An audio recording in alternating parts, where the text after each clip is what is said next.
और इसके बीच ईरान ने अमेरिका के F-35 फाइटर जेट को हवा में ही तबाह करने का दावा किया।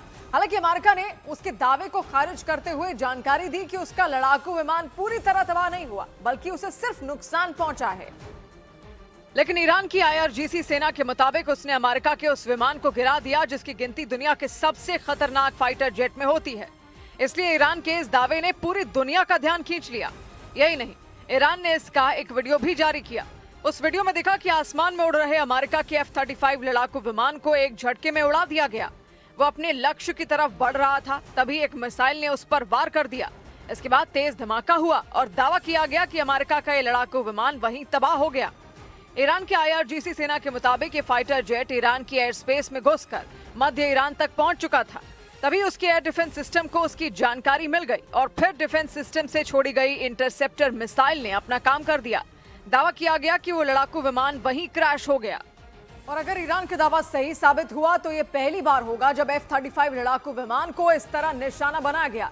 ईरान की इस कार्रवाई के बाद वहां की संसद के स्पीकर का भी बयान सामने आया। उन्होंने इसे विमान को अमेरिका सेना के अहंकार का प्रतीक बताया और दावा किया कि उसके सबसे घातक विमान को दुनिया में पहली बार ईरान की सेना ने नष्ट कर दिया।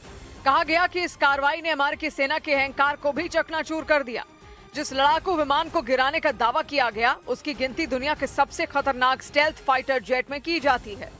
दावा किया जाता है कि F-35 लड़ाकू विमान को रडार पर पकड़ना मुश्किल है और दुश्मन को पता ही नहीं चल पाता कि वो कहां से आया और उसने हमला कर दिया।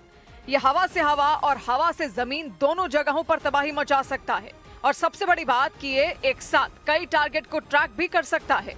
अमेरिका का ये विमान काफी महंगा भी है। एक F-35 लड़ाकू विमान की कीमत करीब 800 करोड़ रुपए बताई जाती है।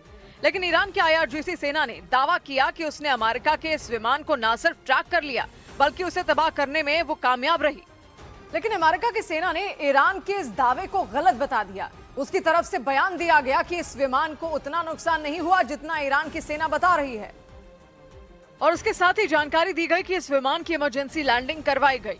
हालांकि ये नहीं बताया गया कि आपात स्थिति में उसे कहां उतारा गया, लेकिन कहा गया कि उसका पायलट पूरी तरह सुरक्षित है।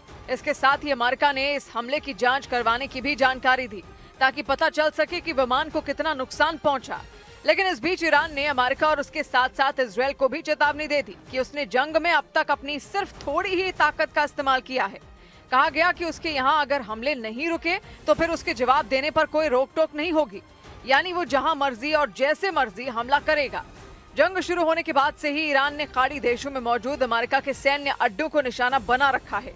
बाद में तो उसने तेल टैंकों पर भी हमले शुरू कर दिए। ईरान की IRGC सेना के मुताबिक जंग शुरू होने के बाद से उसने 125 से ज्यादा ड्रोन को इंटरसेप्ट कर उन्हें तबाह कर दिया। बताया गया कि ये सभी ड्रोन अमेरिका और इजरायल के थे।